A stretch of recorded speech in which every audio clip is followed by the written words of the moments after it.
What's up, Rockets Nation? The vibe is different today, and I need your undivided attention. The front office has made some recent decisions that are shaking up the roster and tugging at our heartstrings. You know that feeling when something is going down behind the scenes and we're only seeing the tip of the iceberg? Exactly.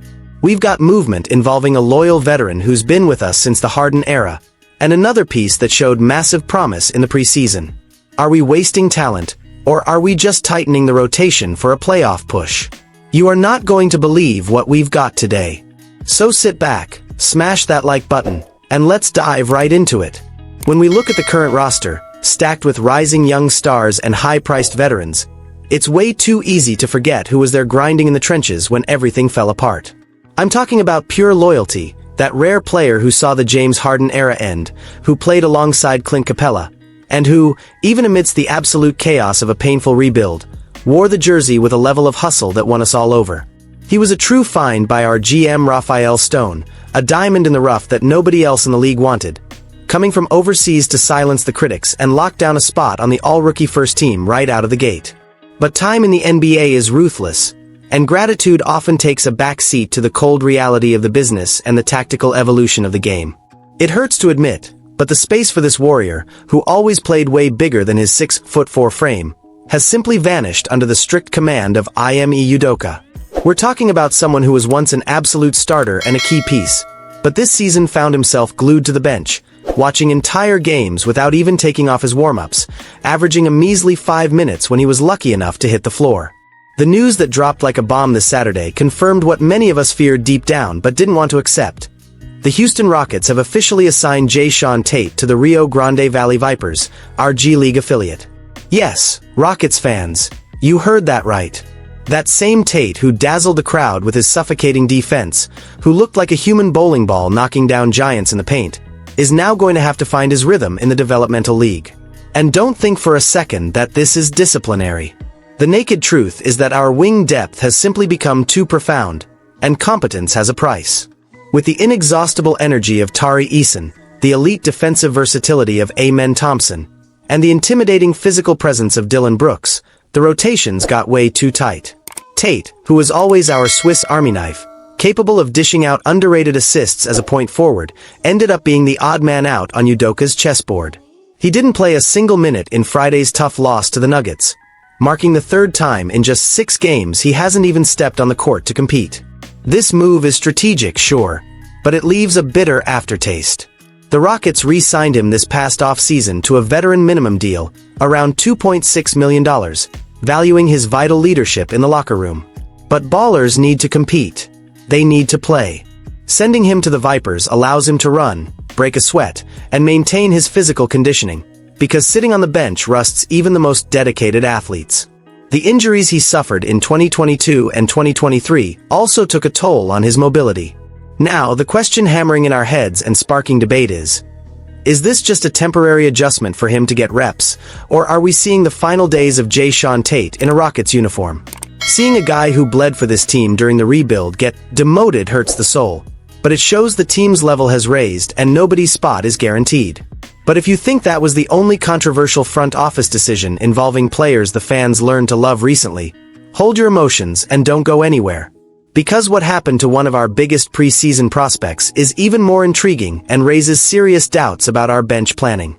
And while we're still trying to digest what happened with a franchise favorite, the situation gets even more complex when we look at the other side of the coin. The prospects that gave us hope.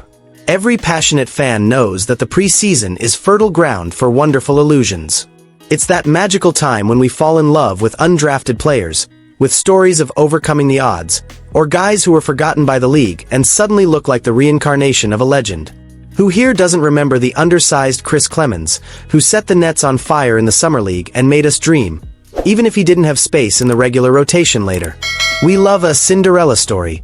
We love rooting for the underdog nobody saw coming. And this past summer, the script seemed perfect for another one of these heroic tales, especially considering the nightmare we faced with the devastating injury to our general, Fred VanVleet. When VanVleet tore his ACL, the panic was real. We were left without our vocal leader, without the team's brain on the court, and the front office found itself with limited resources to plug this massive hole. Sure, we have the golden boy Reed Shepherd, who's playing out of his mind and shutting everyone up with big-time performances, but he's been used much more off-ball, as a lethal scorer, rather than that classic playmaker who organizes the chaos. It was in this leadership vacuum that the figure of J.D. Davidson emerged. He arrived on a two-way contract, without much fanfare, without screaming headlines, but with a G-League MVP resume tucked under his arm, boasting bizarre averages of over 25 points and 7 assists. It looked like we had struck gold in the scrap heap again. And when he stepped on the court in the preseason against the Atlanta Hawks, it felt like destiny. The guy dropped 17 points, distributed the ball, and missed almost nothing, hitting nearly 67% from the field and draining threes with scary confidence. The fan base, starving for security at the point guard spot, bought the hype immediately. Davidson looked ready, looked like that find who was going to save our second unit and give quality rest to the starters. He had the energy, the court vision, and the efficiency we desperately needed.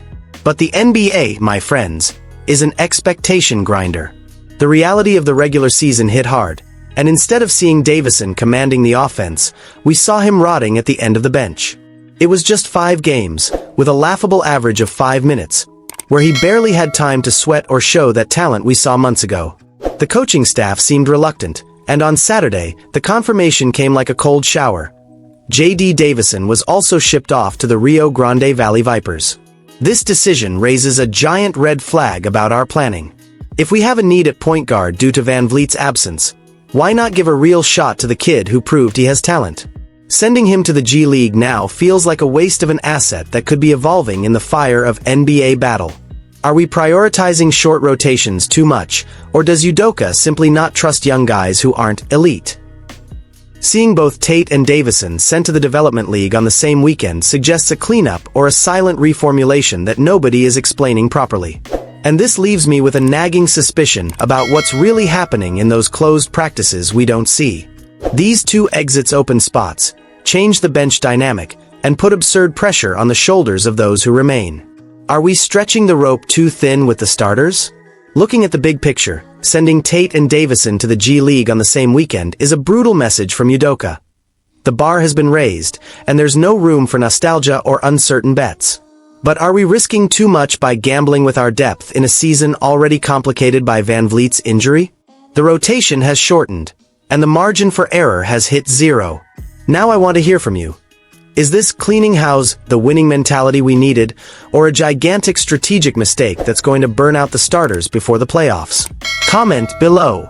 Smash that like button and subscribe now.